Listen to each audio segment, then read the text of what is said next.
La pesadilla de un nuevo orden. Un Führer. Su pueblo. Y la raza. Crímenes contra la humanidad. Un mundo de caos y destrucción. Esta es la historia de la hora más oscura de la humanidad. El abismo. Historia del nazismo. El estado racial. Verano de 1933. El equipo de una película nazi documenta los primeros días del campo de concentración de Uranienburgo, cerca de Berlín. Se supone que es una perspectiva de la vida diaria de prisioneros políticos. Demasiado buena para ser cierta.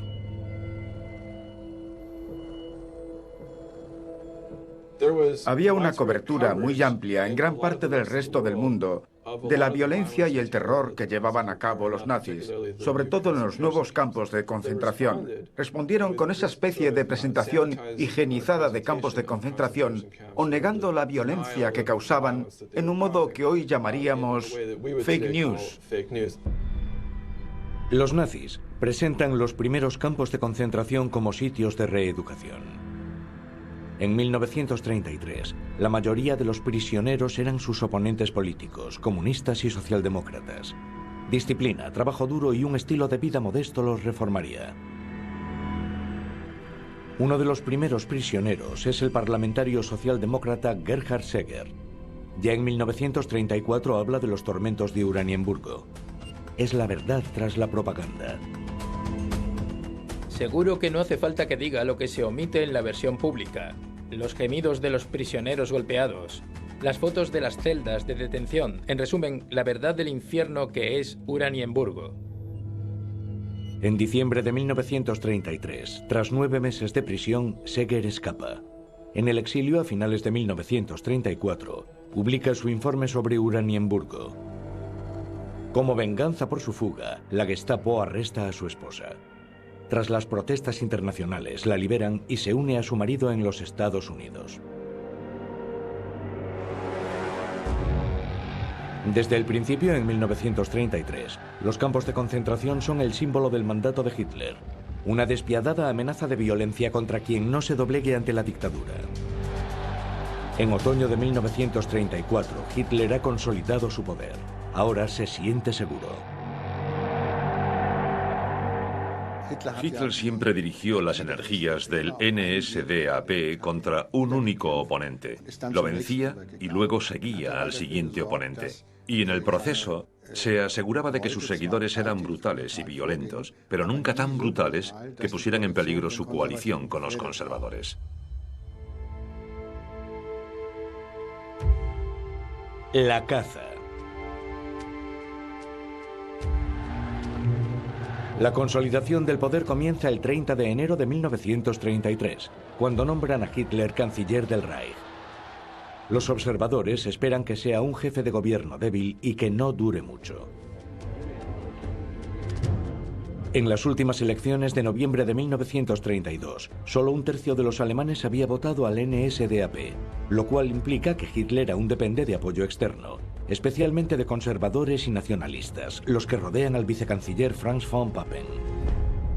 El gabinete de Hitler no dispone de mayoría en el Parlamento. Su poder depende totalmente de decretos promulgados por el presidente del Reich, Paul von Hindenburg, de 85 años.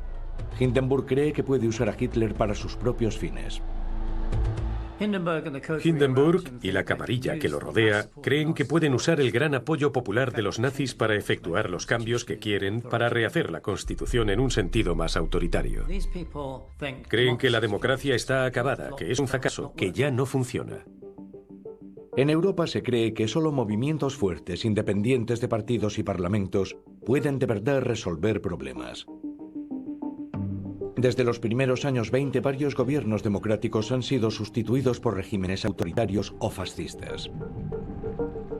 11 de las democracias establecidas tras la Primera Guerra Mundial ya no existen. Hitler insiste ahora en convocar nuevas elecciones que espera que le den una mayoría absoluta. Usará el poder del Estado para neutralizar a sus oponentes políticos. Hermann Göring deja muy claro que los primeros pasos de la dictadura están dados. El segundo hombre más poderoso del NSDAP, que de momento es ministro de Interior de Prusia, justifica el terror venidero. Besonderes Augenmerk aber gilt dem Volk und Reich zur Störung Kommunismus. Ihm habe ich den schärfsten Kampf angesagt. Die gesamten Machtmittel des Staates und die geschlossene Kraft der nationalen Bevölkerung werde ich rücksichtslos einsetzen zur Brechung dieser verderblichen Idee. Como jefe del Ministerio de Interior de Prusia, Göring puede usar a la policía para perseguir a los oponentes políticos de los nazis. A finales de 1933, nombra a 50.000 auxiliares de policía en Prusia, hombres de las SA y las SS. Pueden perseguir a comunistas y sindicalistas con toda la autoridad del Estado. Sobre todo esto significaba que sus oponentes, sus víctimas, ya no podían denunciar los ataques violentos a la policía.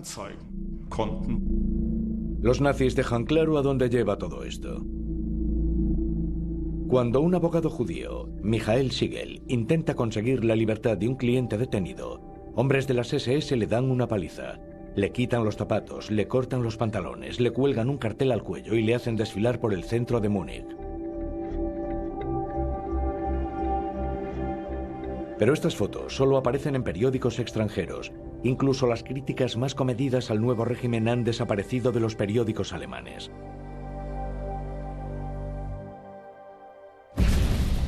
De pronto, la noche del 27 de febrero, el Reichstag se incendia. Practican un arresto dentro del edificio. El joven holandés Marinus van der Lubbe admite haberle prendido fuego. Dice que ha actuado solo. Los nacionalsocialistas no quieren un único culpable, quieren una conspiración comunista. Además de a van der Lubbe, arrestan a 4 miembros de la Internacional Comunista que en ese momento están en Alemania. El juicio al presunto pirómano empieza en septiembre de 1933. Durante el juicio, Hermann Göring sube al estrado. Tiene muy claro el veredicto de antemano. Hierher gelaufen kommen, den Reichstag anstecken und dann hier mit dem deutschen Volk noch solche Fressheiten sich erlauben. In jedem Fall auch ein Gauner, der längst an den Galgen gehört. La prensa extranjera sigue de cerca el juicio. El resultado es decepcionante para los nazis. El tribunal absuelve a los 4 comunistas por falta de pruebas.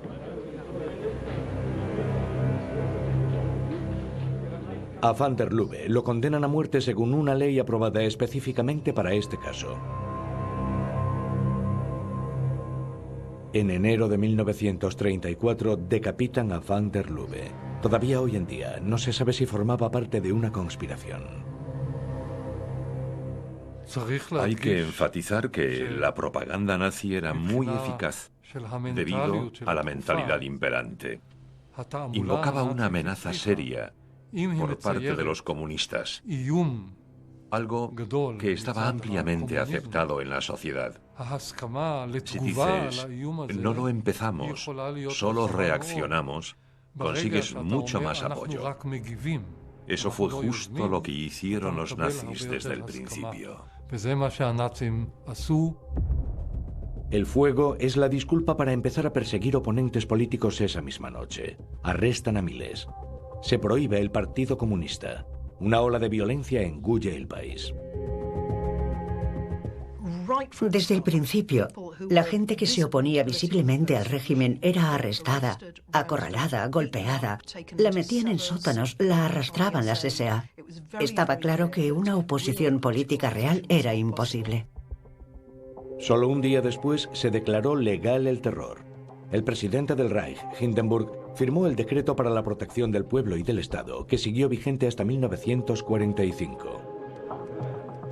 Derechos básicos como la libertad de expresión quedan suspendidos.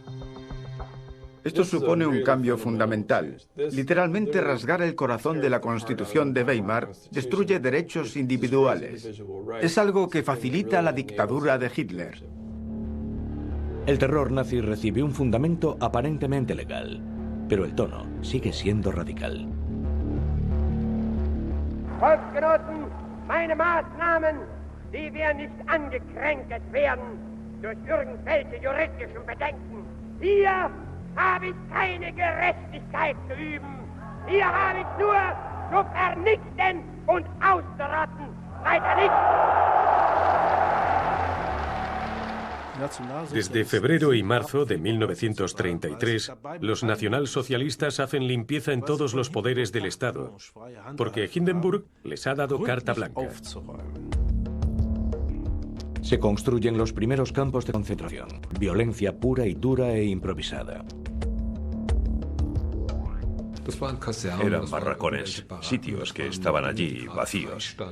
A la gente simplemente la encerraban o la tiraban en sótanos, la torturaban y la retenían arbitrariamente. Al mismo tiempo, el NSDAP lucha por elecciones, apoyado por el presidente del Reich. Hindenburg y Hitler juntos por el futuro de Alemania. En las elecciones al Reichstag del 5 de marzo de 1933, Hitler moviliza a un gran número de personas que no habían votado nunca.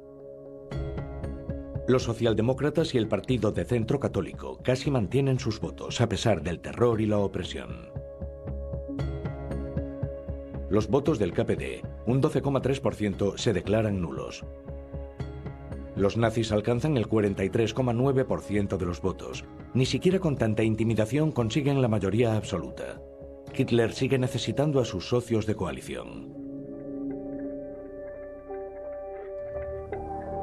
Pero el embajador de los Estados Unidos, Frederick Sackett, ve las elecciones como un punto decisivo y escribe a Washington: La democracia en Alemania ha recibido un golpe del que puede que no se recupere. Alemania ha sido sumergida en una gran ola nazi. El tan cacareado Tercer Reich se ha hecho realidad.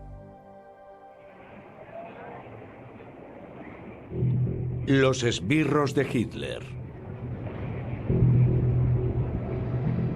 Amplios sectores de la población alemana dan la bienvenida al fin de la República. Los demócratas se han rendido. Al volver la vista a 1933, vemos una situación en la que 2/3 de la población vota contra la República en las últimas elecciones. Había votado comunistas o nacionalsocialistas, o por otros partidos de derechas que se oponían a la República. Esta es una muy buena base para un régimen autoritario. Los alemanes han visto años de batallas callejeras entre los nazis y la izquierda, que la democracia no podía parar. Violencia pura y dura como táctica política. Los seguidores nazis solían provocar las peleas marchando por barrios obreros. Ahora, gente de todas las clases sociales vota al NSDAP. Hay la sensación de que Hitler podrá acabar con la violencia en algún momento y de que Hitler tiene los medios, la fuerza y la organización de partido y la voluntad de parar la violencia que mucha gente achaca a los comunistas y no a los nazis. Los comunistas son, sobre todo, hombres jóvenes, muchos de ellos desempleados. Su lucha por un Estado obrero siguiendo el modelo soviético asusta a los alemanes de clase media. Los lanza a los brazos del NSDAP y a su tiranía parda, por miedo a la alternativa roja. No podemos ser tan ingenuos de creer que ya no hay un enemigo peligroso, solo porque no pueda mostrarse. Pero es una bendición no tener que ver más la hoz y el martillo. Es una entrada de 1933 del diario de Louise Solmitz, ama de casa y madre de familia de Hamburgo. Nunca había sido una gran simpatizante de la República de Weimar. Su entusiasmo por Hitler no se ve atenuado por el origen judío de su marido. Ignora el antisemitismo nazi tanto tiempo como puede. Muchos alemanes se sentían perfectamente cómodos con la violencia contra la izquierda política. No tenían nada que objetar ante la detención de comunistas y su encierro en los campos. Además de la persecución y el asesinato de oponentes políticos, Hitler usa conscientemente las nuevas tecnologías de cine y radio para consolidar su poder. En febrero de 1933, millones de alemanes escuchan su retransmisión en directo desde el Sportpalast de Berlín. Hay mucha emoción y poquísimo contenido. Aún así, Louise Solmitz queda prendada de su discurso. Wenn wir selbst dieses deutsche Volk emporführen durch eigene Arbeit, durch eigenen Fleiß, eigene Entschlossenheit, eigenen Trotz, eigene Beharrlichkeit, dann werden wir wieder emporsteigen, genau wie die Väter einst auch Deutschland nicht geschenkt erhielten, sondern selbst sich schaffen mussten.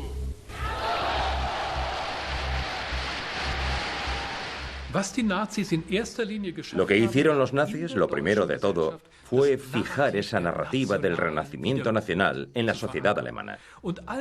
Todo lo que enfatizase comunidad nacional en lugar de división, resurgir nacional en lugar de humillación nacional, todo lo que traía la esperanza de unos tiempos mejores. Esa fue la gran narrativa de los nacionalsocialistas y la sociedad alemana se sentía feliz creyéndola. Incluso algunos representantes de las iglesias cristianas apoyan desde hace tiempo a los nazis. Un ejemplo es el pastor protestante Joachim Hossenfelder de Berlín, miembro del partido desde 1929. Reza para apoyar al NSDAP.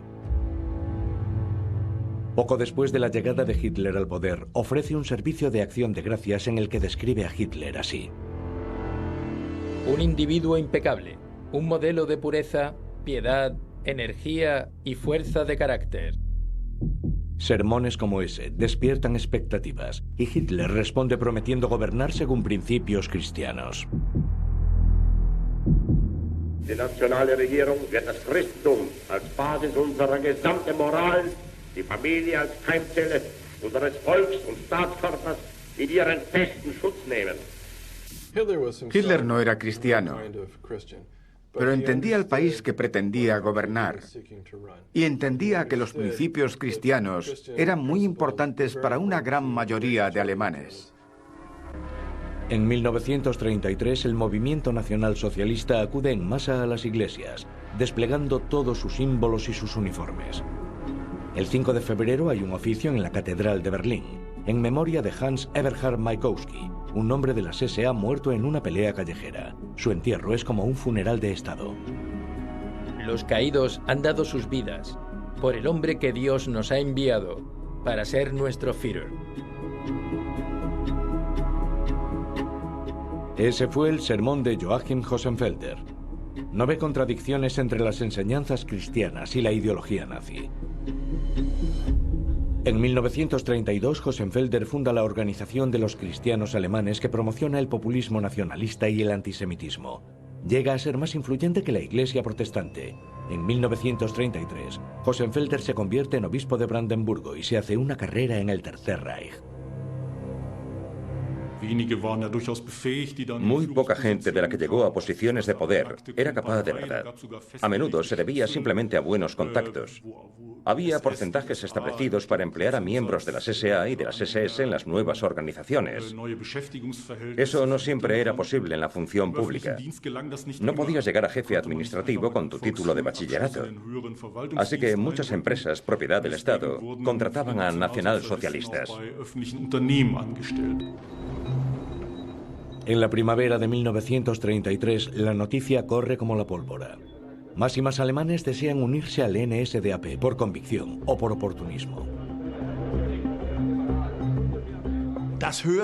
La gente oye eso y dice, quizá no nos caiga bien Hitler, pero está claro que no vamos a librarnos pronto de él.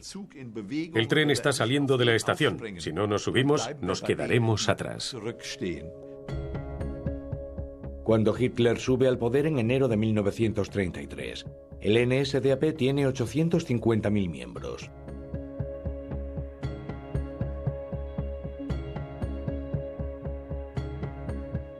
A finales de abril, esa cifra se ha triplicado.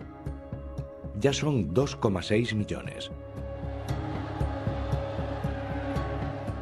El 1 de mayo de 1933 dejan de aceptar miembros nuevos. Hasta mayo de 1937.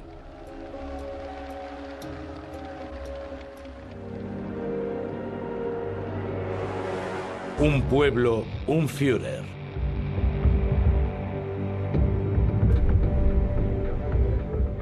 Unos días después de las elecciones de marzo de 1933, los seguidores nazis marchan por Hof, a las orillas del río Saale.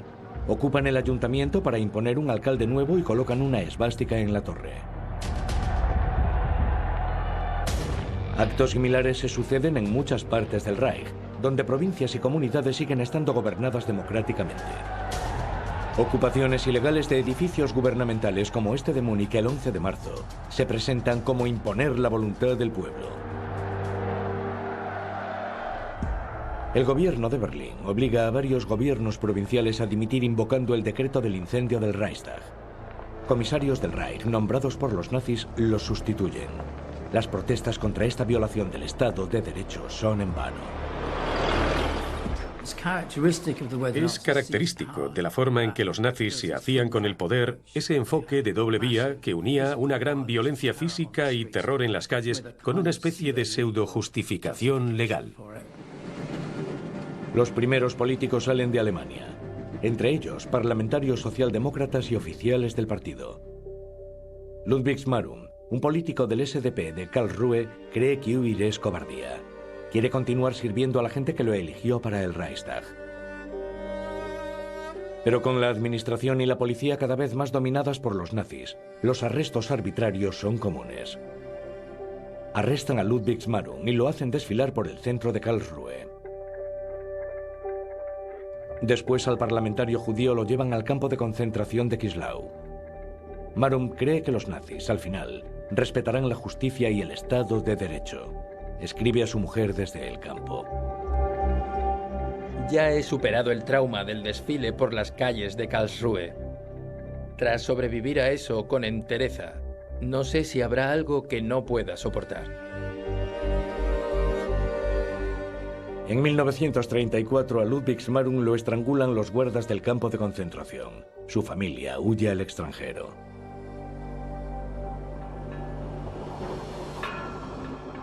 La diversidad ya no es deseada en la Alemania de Hitler. Ahora que la oposición política está marginada, cada aspecto de la vida se subordinará al ritmo de la denominada comunidad nacional. En el movimiento nazi todo estaba coordinado. Si en un pueblo había un coro católico local de hombres, un coro protestante de hombres o un coro de obreros, todos ellos se incorporarían al coro nazi de hombres. Lo mismo con los que coleccionasen sellos. Cualquier cosa imaginable. Eso es lo que los nazis llamaban Gleichschaltung. El que se interponga en el camino de la Gleichschaltung será eliminado. Así lo descubre el periodista húngaro Stefan Lorand, por las malas. Vivía en Alemania con su familia desde 1921. Era el redactor jefe del Münchener Illustrierte Presse, un periódico popular conocido por sus reportajes fotográficos apolíticos. El 13 de marzo de 1933 arrestan a Lorand, lo llevan a la central de policía de Múnich y lo meten en una celda. En secreto, escribe un diario. Ya llevo en prisión 6 días. ¿Por qué? No lo sé. ¿Cuándo me soltarán? No lo sé. ¿Qué será de mí? No lo sé. Para los detenidos en prisión preventiva no había ley de habeas corpus. Podían detenerte sin razón alguna y desaparecías en algún campo durante años. Lorand pasa 6 meses en prisión preventiva y sigue escribiendo. Fuera, una Alemania nueva está tomando forma, pero en la soledad de una celda no hay rastro de la intoxicación de las masas. Aquí ves el nacionalsocialismo a cara descubierta, el deseo de venganza, el odio, la anarquía. 3 pasos adelante, 3 pasos atrás. Qué pequeña es ahora Alemania. Solo la intervención del gobierno húngaro asegura su liberación. Tras salir de Alemania, publica el relato de su etapa como prisionero del régimen de Hitler y continúa con una carrera periodística de éxito en Gran Bretaña y en los Estados Unidos.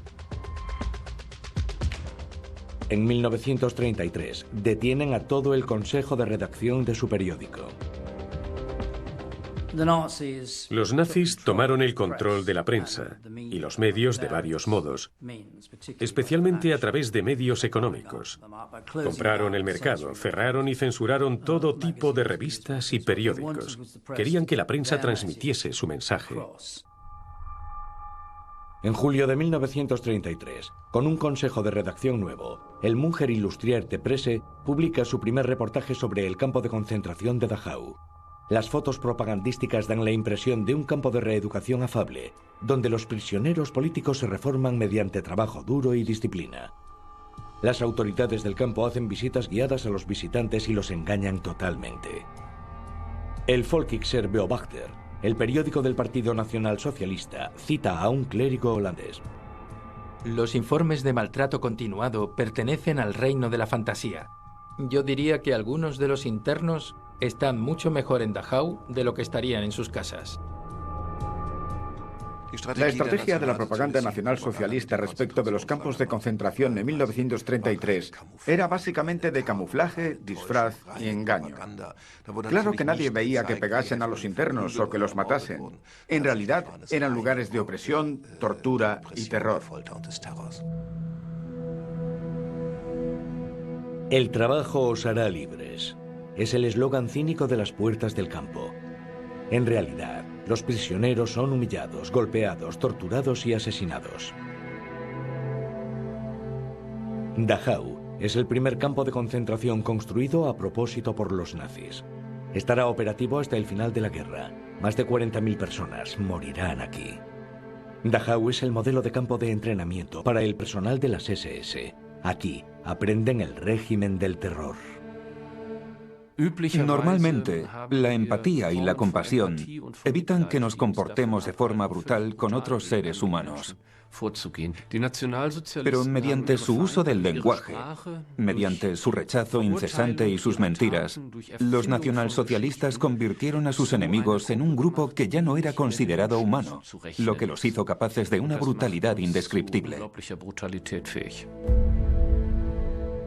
Durante la guerra, los médicos de Dachau realizan experimentos con seres humanos. Exponen a los prisioneros a baja presión atmosférica para simular los efectos de los vuelos de gran altitud en los pilotos de la Luftwaffe.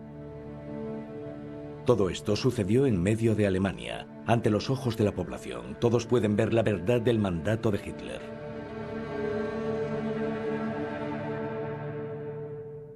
Los campos de concentración, y esto hay que remarcarlo, no eran algo que los alemanes desconociesen o que desconociese el mundo. Salían en los periódicos. El régimen quería dejar claro que tenía un modo de luchar contra sus enemigos y que no era algo arbitrario, sino reeducación. De ese modo podías informar a la gente de la política que sigues mientras escondes lo que pasa de verdad en los campos de concentración. En la primavera de 1933, la dictadura nacionalsocialista aún no está afianzada del todo. Hitler exige que el Reichstag apruebe la ley para aliviar los peligros que acechan al pueblo y al Reich, la llamada ley habilitante, que permitirá al régimen legislar por su cuenta sin el Parlamento. Mediante una combinación de amenazas y promesas, Hitler convence a muchos diputados de inhabilitarse a sí mismos. Solo el SPD se niega. Los comunistas ya están prohibidos. Parece algo legítimo. De hecho, es el fin de la separación de poderes. Esta ley en realidad hace varias cosas. No solo le da a Hitler la autoridad de legislar del Reichstag, también lo libera en gran parte del control del presidente Hindenburg. Es un paso muy significativo hacia la consolidación de su dictadura. Hitler despacha la democracia mediante decretos y legislación. En julio de 1933 se declara al NSDAP el único partido de Alemania. La mayoría de los demás se ha disuelto. El SPD y los comunistas han sido prohibidos. Ambos continúan trabajando en la clandestinidad. Alemania es un estado de un partido único. Todo se llevó a cabo formalmente en un contexto legal, en realidad un contexto pseudolegal, con la legalidad estirada hasta el máximo de sus límites. Ataque.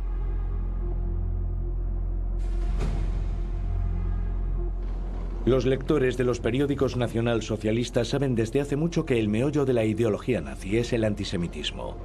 Las injusticias del capitalismo, la crisis económica, la corrupción, todo eso es supuestamente culpa de los judíos. La publicación de odio Der Stürmer es especialmente agresiva. Para aparecer elegibles ante la clase media, los nazis controlan su antisemitismo en público hasta 1933. Pero desde que Hitler asume el poder, los extremistas se despojan de cualquier atisbo de moderación. A partir de 1933, los funcionarios nazis dan rienda suelta a su odio hacia los judíos. En Cuxhaven, el comerciante judío Oskar Danker y su supuesta amante no judía son obligados a desfilar por las calles con carteles humillantes.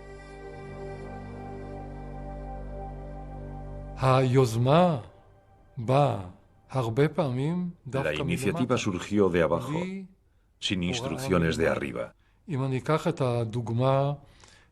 Por ejemplo, algunos clubes deportivos y gimnásticos empezaron a prohibir el acceso a los judíos ya en febrero, marzo y abril de 1933. No eran bien recibidos en los clubes de fútbol, tampoco en los clubes de gimnasia. Fue ocurriendo así en las provincias. Todo antes de que hubiera un edicto de arriba. El antisemitismo sistemático en Alemania preocupa fuera. En Gran Bretaña y en los Estados Unidos hay protestas y se pide el boicot a los productos alemanes. Los nazis citan esto como prueba de la influencia internacional de los judíos. Los nacionalsocialistas están decididos a dejar claro que no se sentirán intimidados por la presión extranjera. Más bien todo lo contrario.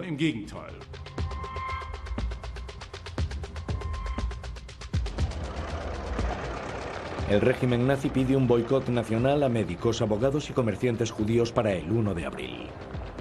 Tapan escaparates con carteles con eslóganes de odio. Impiden entrar a los clientes. En el campo, el boicot tiene bastante éxito. En los pueblos y en las ciudades lo ignoran ampliamente. Al principio, los nuevos papeles que los nacionalsocialistas querían que interpretase todo el mundo no fueron totalmente aceptados por el pueblo alemán. No todos se dieron cuenta en la primavera de 1936 de que los judíos dejarían de ser ciudadanos normales. El boicot debería durar una semana. Un día después lo cancelan. Pero la discriminación y la persecución continúan. Es un desarrollo típico en la Alemania nazi. Cuando algo no acaba de cuajar entre el público, se rebaja el elemento activista, se cancela, pero enseguida llega la legalización. El régimen nacionalsocialista empieza a marginar a la minoría judía con legislación. Un certificado de ascendencia aria, es decir, no judía, se requiere para la práctica de varias profesiones. Empieza el 7 de abril de 1933 con la ley para el restablecimiento del funcionariado profesional. Los funcionarios no arios son obligados a retirarse. Después vienen leyes dirigidas a los farmacéuticos, médicos, abogados, profesores y catedráticos judíos. Los judíos eran el 1% o algo menos de la población. Así que para el 99% de alemanes, lo que pasase con los judíos tampoco es tan importante. El gobierno tiene libertad para operar en un espacio donde no tiene presión de la opinión pública, porque para la mayoría de alemanes no es un tema importante. La mayoría de la gente está preocupada por la desesperada situación económica y su propio bienestar. Mano de obra.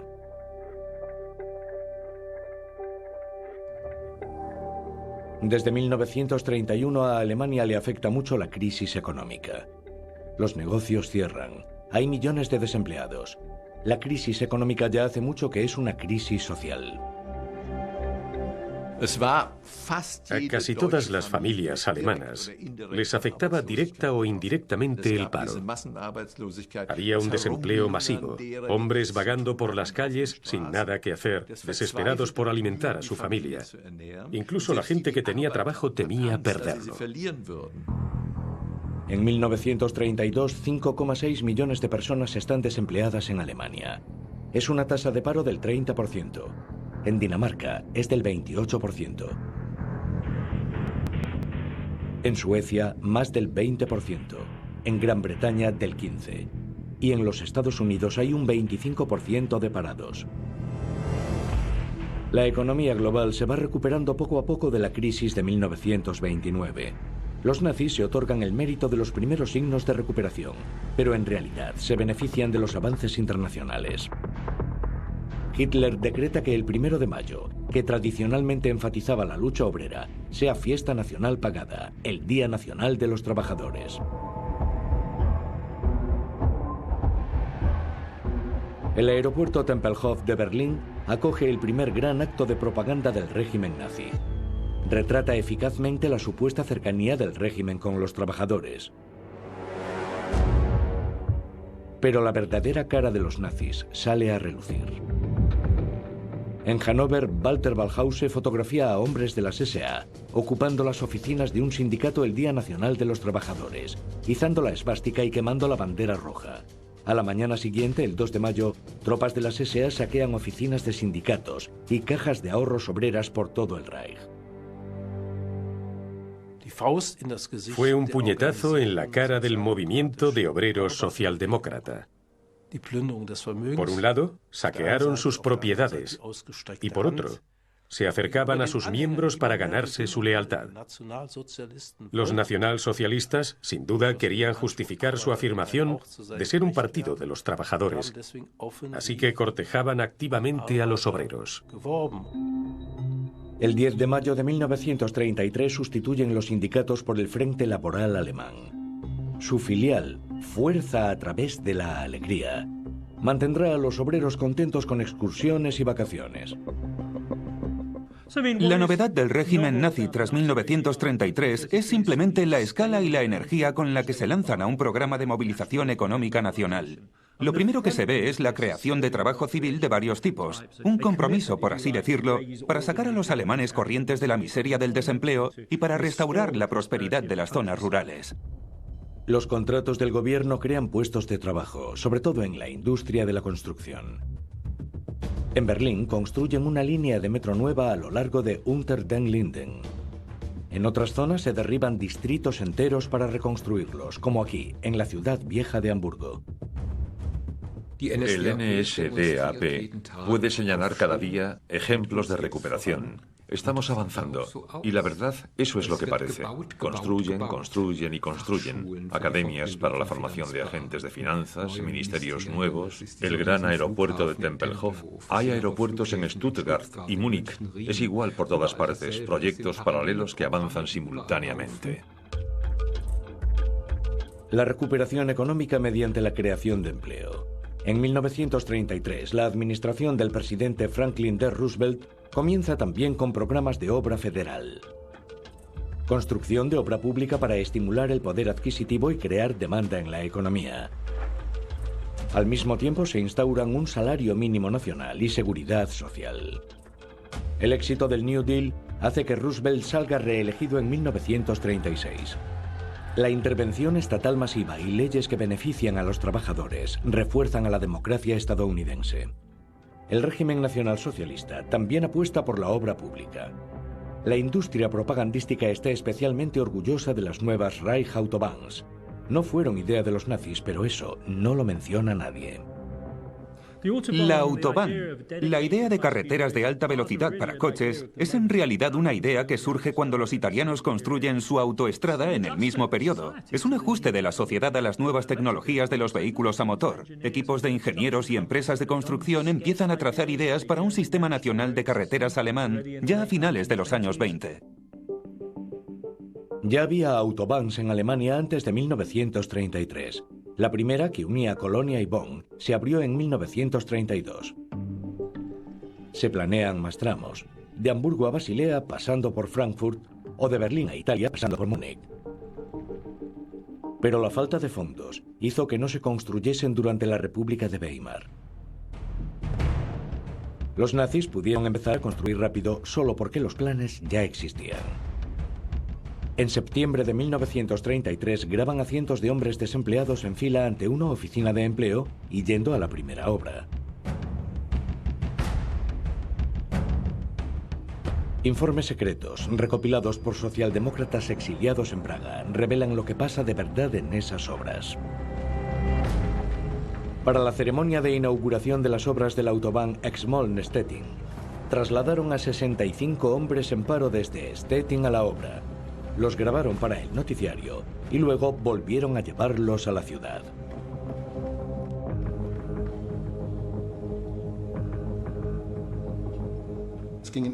El objetivo principal era construir algo grande, un símbolo fundido en hormigón, que pudiera representar el poder y el dinamismo del nuevo Estado. Las cifras del paro mejoran. De 5,6 millones de desempleados a mediados de 1932, bajan a 4,8 millones en 1933 y solo 2,7 millones en 1934. La evolución positiva del mercado laboral tranquiliza a muchos que hasta ahora tenían sus dudas sobre el régimen nacionalsocialista. Pero las autobahns influyen poco en esta recuperación. A finales de 1933 no hay más de 4.000 personas trabajando en las superautopistas. Las autobahns solo son un motor de creación de empleo en la mente de los propagandistas.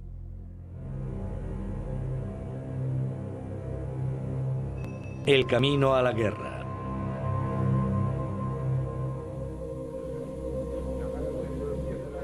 La política económica de Hitler la financia la deuda, y al principio esconden su verdadero objetivo. Lo que sabemos ahora por los archivos del Tercer Reich es que el núcleo duro de ese programa fue desde el principio el programa de rearmamento. Desde el principio de todo. Era una prioridad para el régimen. En 1934 ya empieza a dominarlo todo. De hecho, son proyectos con una finalidad militar oculta, como construir aeropuertos nuevos, como el Tempelhof de Berlín, que estimulan de verdad la economía. En 1933 se crea el Ministerio del Aire. Hitler nombra al héroe de la Primera Guerra Mundial, Hermann Göring, ministro de Aviación del Reich. Las empresas reciben contratos para construir aviones nuevos. Todos son preparativos ocultos para la guerra. La guerra como modo de estimular la economía y conseguir tierras y recursos ya ha empezado en el este asiático. En 1931 Japón conquista Manchuria, supuestamente para liberar a la población del mandato chino. El imperio japonés es nacionalista y autoritario y tiene un ejército poderoso.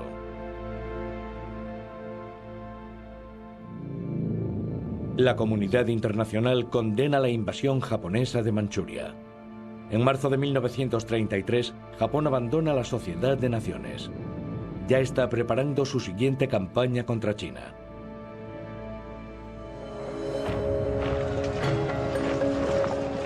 Hitler aún está muy lejos de la guerra.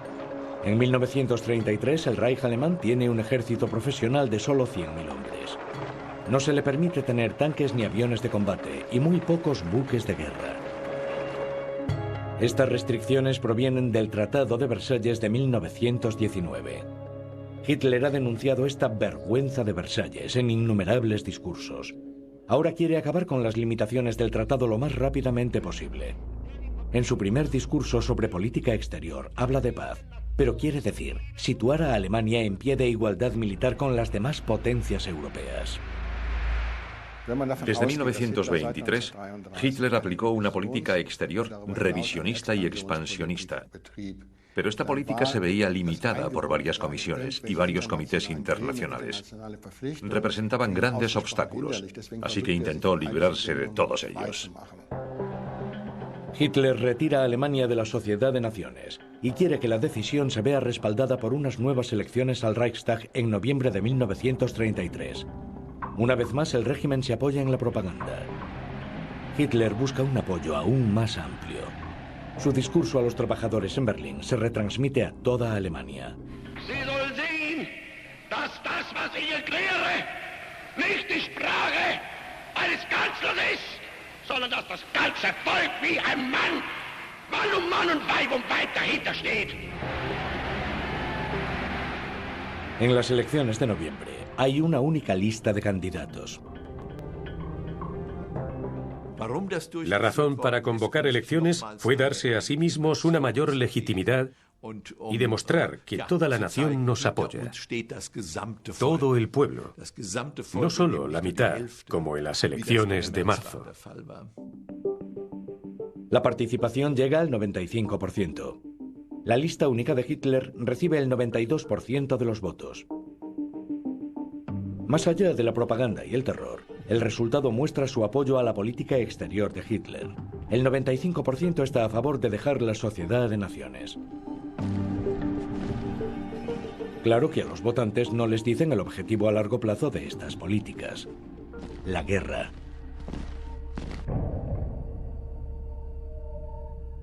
Poder absoluto. La entrada de Hitler en el gobierno en enero de 1933 desató una oleada de euforia entre muchos alemanes conservadores. Con Hitler y Hindenburg esperan ver el restablecimiento del viejo orden. Y el símbolo de eso es el Día de Potsdam. Pero las viejas élites descubrirán que Hitler no tiene interés alguno en restablecer el mandato de la aristocracia, el ejército y las grandes empresas. El mayor general Ferdinand von Bredow escribe en su diario: si Hitler restableciese el orden en sus filas, de ahí sale mucho odio e ira hacia el pueblo. Eso interfiere en las líneas principales. Muchos, por desgracia, muchos de esos hombres no cuentan para nada. No es un secreto que muchos altos mandos nazis y también muchos hombres corrientes de las SA se han enriquecido descaradamente desde la llegada al poder. Entre 1934 y 1941, el tesorero del Reich, del NSDAP, juzgó a casi 11.000 miembros del partido por malversación de fondos o propiedades del partido. Después de todo, si había víctimas antes de 1933, como el partido les había dicho siempre, sentían que tenían derecho a una compensación, y si no se daba el caso, la cogían ellos mismos. Los nazis ven el Estado como su propiedad para saquearlo. Ernst Röhm va especialmente lejos. Como jefe del Estado Mayor de la Guardia de Asalto de las SA, es uno de los hombres de confianza más cercanos a Hitler. En 1934, Röhm presiona para obtener más influencia para su fuerza paramilitar, que tiene más hombres que el ejército regular. A la guardia de asalto, que eran los abusones, los matones de los nazis, los que pegaban a sus oponentes y los metían en campos de concentración durante el ascenso al poder en 1934, ya no le quedaba nada que hacer. La oposición estaba totalmente machacada. Hay 4 millones de jóvenes en la guardia de asalto. Es un movimiento enorme, violento, indisciplinado, que siembra el caos allá donde va. Röhm intentó organizarlos en forma de ejército sustituto, una especie de gran milicia revolucionaria. El alto mando del ejército, el Reichswehr, está listo para contraatacar. Al mismo tiempo, las fuerzas conservadoras que rodean al vicecanciller Franz von Papen critican abiertamente el liderazgo nazi. En su diario, Ferdinand von Bredow celebra esta evolución. No estamos contra el régimen, sino contra sus excesos. Hay algo indefinible en el aire. Von Papen quería reforzar la influencia conservadora en el gobierno. Al principio pensaron que podrían arrinconar a los nacionalsocialistas, pero ahora son ellos los que están totalmente aislados, así que critican el gobierno arbitrario, la abolición del Estado de Derecho, etc. En verano de 1934, Hitler está bajo presión. Los conservadores quieren más poder. El Reichswehr insiste en que dome a las SA, y Röhm exige que las SA pasen a ser un ejército del pueblo. Hitler sabe que para ir a la guerra necesita a los profesionales y que ni con la mejor voluntad del mundo lo logrará con su banda de matones. Así que tiene un dilema. ¿Qué hacer? Hitler resuelve el problema a su manera, lo más radical posible, asesinando a todo el alto mando de las SA. Hitler incluso hace que maten a su viejo camarada Ernst Röhm. Asesinan a más de 100 personas. No solo oponentes dentro del partido, también figuras conservadoras como el mayor general von Bredow, a quien asesinan hombres de las SS la noche del 1 de julio de 1934. La explicación oficial de Hitler es que Röhm estaba planeando un golpe de Estado frustrado en el último momento. Se aprueba una ley para que esos asesinatos sean legales en retrospectiva, en defensa del Estado. La ilusión de legalidad se mantiene, y muchos alemanes aún desean creerla. Queremos vivir en un mundo que sea previsible y justo, donde sepamos que si hacemos esto, pasará aquello. Y cuando se declara legal algo, debe de estar bien. Así que si alguien sufre por esos decretos, algo habrá hecho para merecerlo. Un mes después, el 2 de agosto de 1934, muere el presidente Hindenburg a los 86 años. Hitler combina los cargos de canciller del Reich y jefe de Estado. A partir de ahí será conocido como el Führer. Todos los soldados juran lealtad personal a él. Hitler tiene poder absoluto. Incluso mirándolo en retrospectiva, sorprende ver lo rápido que Hitler logra salir de la caja en la que von Papen cree que lo tiene para pasar a una posición de autoridad absoluta. Hitler fue capaz de aprovechar sus considerables habilidades de astucia política y falta de escrúpulos y de utilizar el terror y la violencia de un modo que nadie se esperaba. Ahora, el único modo de impedir que Hitler logre sus criminales objetivos sería una intervención del extranjero o un intento de asesinato. Ambos fallan.